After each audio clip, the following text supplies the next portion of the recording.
The year is 1600. A battlefield in central Japan, Sekigahara.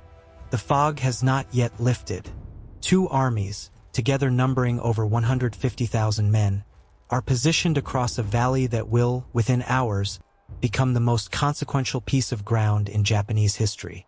Generals study each other's formations from elevated positions. Messengers move between camps. Horses shift their weight in the cold morning air. And then it begins. What happens next will last 6 hours. By the time it ends, the ground will be unrecognizable.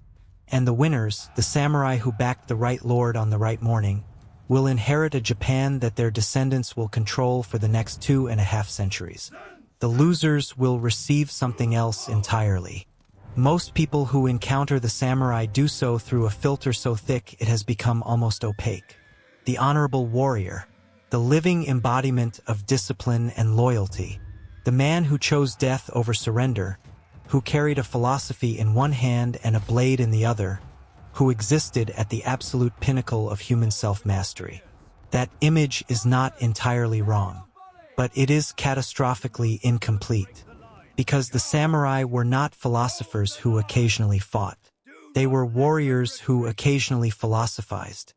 And the distinction matters enormously because it changes what you expect from them and what the historical record actually shows. What they did to their enemies was not always clean. It was not always honorable.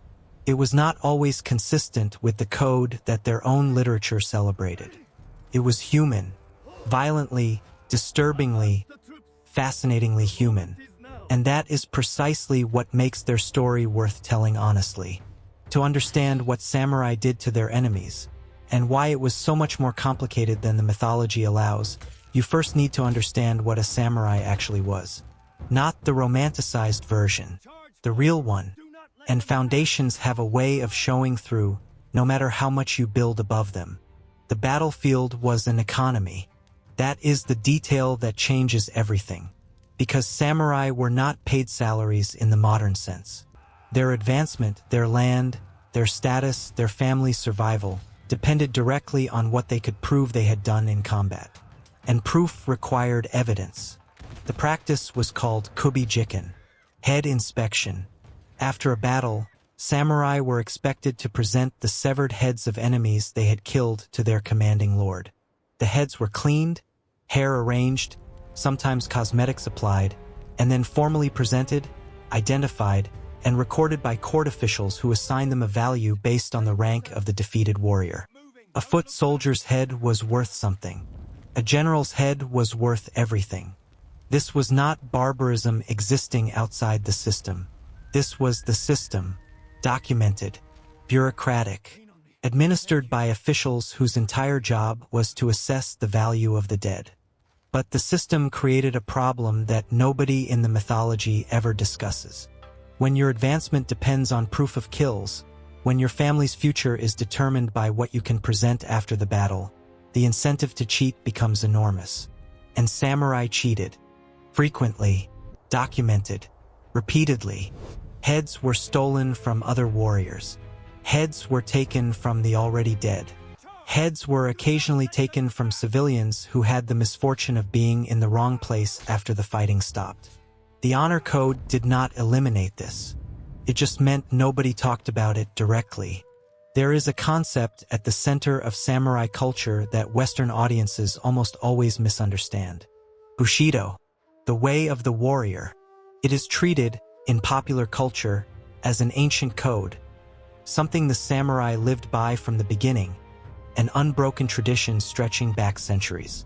A moral framework so deeply embedded in Japanese culture that it shaped every decision every samurai ever made. The reality is considerably more uncomfortable. Bushido, as a formal written philosophy, was codified primarily in the early 18th century by a man named Yamamoto Tsunetomo in a book called Hagakure, written during a period of extended peace, when samurai had not fought a real battle in generations. This is not a minor detail.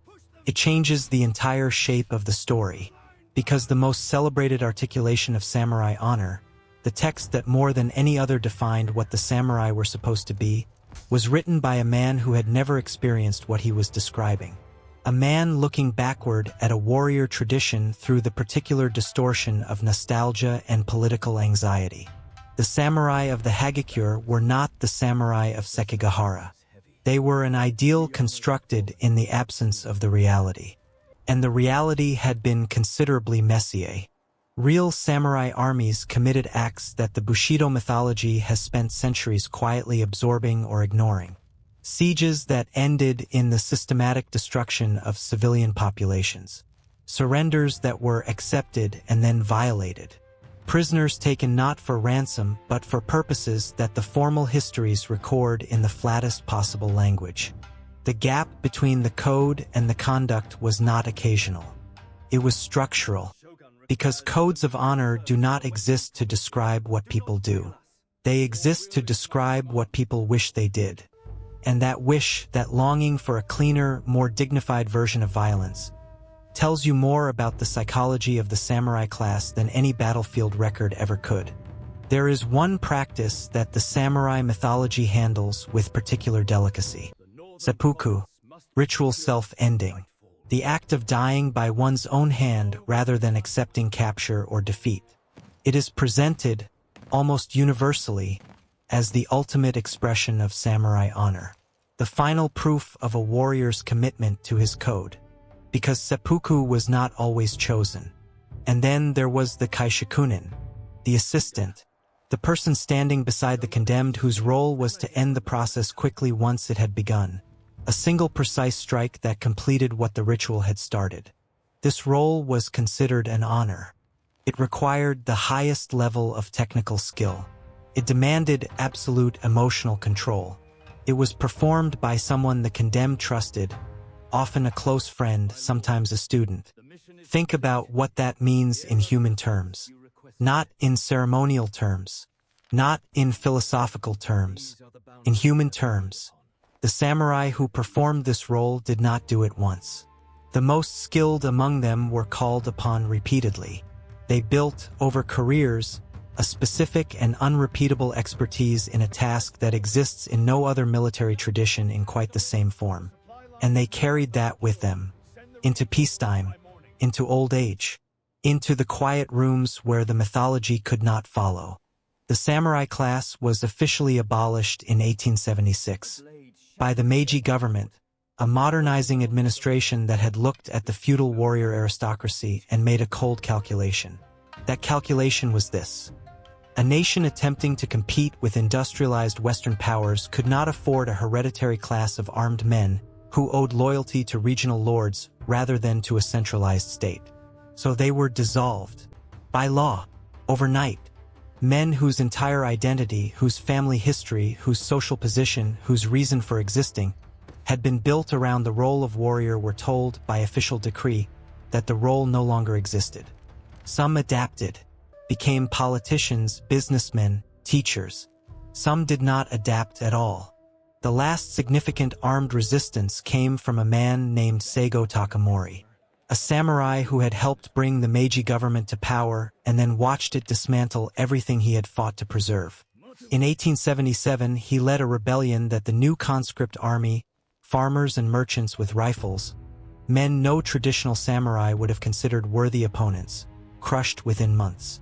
He died at Shiroyama, outnumbered, outgunned, surrounded by the very modernization he had helped create. What the samurai left behind is more complicated than a legacy of honor. It is a study in what happens when a class of people builds its entire identity around a capacity for violence, and then spends centuries constructing philosophical frameworks to make that violence meaningful. To transform what is, at its core, the ability to end human life efficiently into something that can be written about in poetry, meditated on, passed down to children as spiritual instruction. That transformation is genuinely remarkable and genuinely disturbing because it works. The mythology is so complete, so internally consistent, so aesthetically powerful that it continues to shape how millions of people understand not just the samurai but the concept of honorable violence itself. The idea that killing can be clean, that war can be noble, That the man who ends your life with sufficient skill and sufficient philosophical preparation is somehow different from the man who ends your life without those qualities. The samurai perfected that idea, polished it until it reflected something that looked like wisdom. But underneath the polish, underneath the poetry and the ceremony and the centuries of careful mythologizing, the historical record shows something that refuses to disappear entirely. Men doing what men in positions of armed power have always done. Sometimes with extraordinary discipline, sometimes without it, always within a system that rewarded their violence and needed their violence, and then, when the violence was no longer useful, dissolved them with a signature on a piece of government paper. The blade that defined them outlasted the hand that carried it. It sits in museums now, behind glass, carefully lit. People stand in front of it and feel something they cannot quite name, something between admiration and unease. That feeling is the most honest response to the samurai that history allows. Hold on to it. The most dangerous myths are not the ones we know are false. People stand in front of it and feel something they cannot quite name. Questions. Something between admiration and unease. That feeling is the most honest response to the samurai that history allows. Hold on to it. But there is one final chapter that the popular image of the samurai almost never reaches. Because the abolition of 1876 did not actually end the samurai. It ended the legal category. It ended the stipends. It ended the right to carry swords in public. But it did not end the psychology. It did not reach into the minds of men who had been raised from birth inside a value system that placed martial identity above everything else, and replace it with something gentler. What it did instead was displace that identity. And displaced identities do not disappear. They find new containers. In the decades following abolition, something specific happened inside Japanese military and political culture. The values of the samurai, absolute loyalty to authority, the glorification of self-sacrifice, the belief that death in service of a greater cause was the highest possible expression of a life, did not fade with the class that had carried them.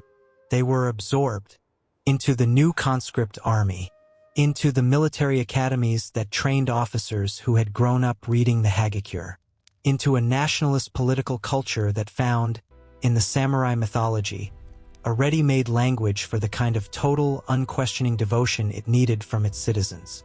The samurai as a legal class ended in 1876. The samurai as an ideology was just beginning. By the time the Pacific War reached its final years, that ideology had produced something that would have been recognizable to any student of the Hagakure, and horrifying to almost anyone else. The kamikaze. Young men, many of them barely past adolescence, trained not to survive their missions but to complete them through their own destruction. Pilots who wrote farewell letters with the same philosophical calm that the old texts demanded, who flew toward warships with the deliberate intention of never returning. They were not crazy. They were not coerced in every case, though coercion existed. Many of them were educated, thoughtful, capable of extraordinary tenderness in their final letters home. They had simply been given a value system that made what they were doing feel not just acceptable but noble, inevitable, the logical conclusion of a philosophy that had been building toward this moment for 3 centuries. The samurai did not die at Shiroyama with Seigo Takamori. They died over the Pacific Ocean, in aircraft in their thousands, still carrying a code that had been written in peacetime by a man who had never seen battle, still believing that the manner of dying was the truest measure of a life. That is the part of the samurai story that the museums behind glass do not show. The blade is beautiful. The ceremony is compelling. The philosophy, read in translation in a comfortable chair, carries a genuine and serious weight. But philosophies do not exist in comfortable chairs. They exist in the decisions people make when everything is on the line, in what they ask of their soldiers, in what they tell their children a good death looks like. And judged by that standard, by what the samurai ideology ultimately produced when it was handed enough power and enough crisis to fully express itself, the story becomes something that admiration alone cannot contain. it becomes a warning, not about warriors, about the stories we tell about warriors, and about how long those stories outlast the men who first believed them.